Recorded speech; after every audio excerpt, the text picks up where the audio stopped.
Delhi India की खबर है। लड़की ने अचानक ऑनलाइन आना और बात करना छोड़ दिया। लड़के ने दिल बर्दाश्ता होकर खुदकुशी कर ली। अपने आखिरी नोट में उसने सिर्फ इतना लिखा, जानता हूं जान देना पाप है, मगर तुम्हारे बगैर जिंदा रहना उससे भी बड़ा पाप है। अपनी मौत का जिम्मेदार मैं खुद हूं, किसी और को इसका जिम्मेदार करार ना दिया जाए। Good bye.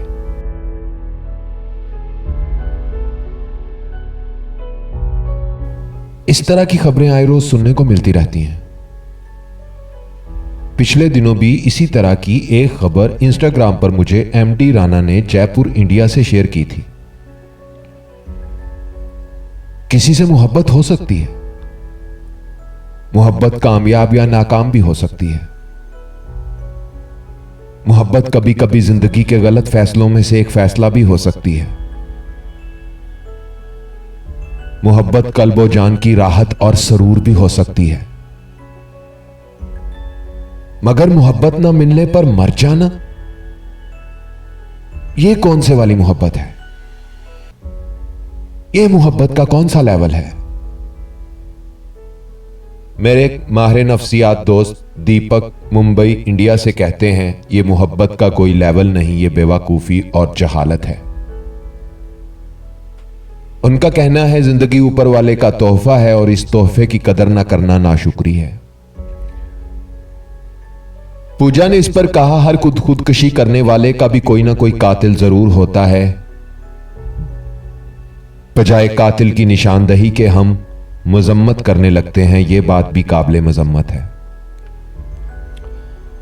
एक जर्नलिस्ट ने लिखा, इस तरह के वाकयात के पीछे इलेक्ट्रॉनिक मीडिया, ड्रामे और फिल्में भी होती हैं जो अक्सर जान देने वालों को हीरो बनाकर पेश करती हैं और इसका बराह रास्त असर नौजवान नस्ल के जहनों पर पड़ता है। इसीलिए इस तरह के वाकयात होते हैं। आवाज और तस्वीर की दुनिया के दोस्तों, पूजा की बात में भी बड़ा दम है कि हर खुदकुशी करने वाले का कोई ना कोई कातिल जरूर होता है। जहां तक उस लड़की की बात है जिसके लिए लड़के ने अपनी जान दी, उसे शायद मालूम भी ना हो, या फिर अगर मालूम भी हो तो इससे क्या फर्क पड़ता है? मगर मां बाप को फर्क पड़ता है जो पाल पोस कर बड़ा करते हैं। बहन भाइयों को फर्क पड़ता है जो दिल से प्यार करते हैं।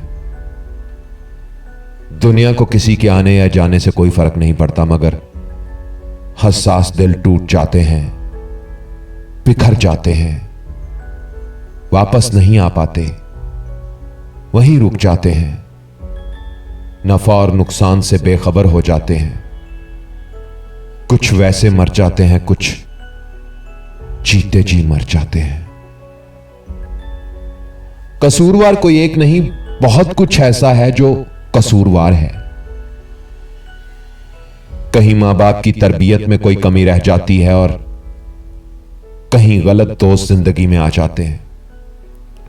माशरा भी कसूरवार है, बहुत कुछ है जो कसूरवार है। इस बारे में आप सब दोस्तों का क्या कहना है? अगर आप भी कुछ सोचते हैं तो वीडियो को लाइक करके कमेंट्स में आकर लिखिए। इस मौजू पर अगर कोई शेर लिखना चाहते हैं तो वो भी लिख सकता है, और अगर कोई ये भी लिखना चाहता है कि उसकी नज़र में हकीकी कसूरवार कौन है, तो आपकी राय का मुझे शिद्दत से इंतज़ार रहेगा। अपना ख्याल सब रखते हैं, आप उनका भी ख्याल रखा करें जिनका कोई ख्याल नहीं रखता। आज के वीडियो से उज़ैर रशीद को इजाज़त दीजिए। अल्लाह हो आप सबका हामी और नासिर। अल्लाह हाफिज़।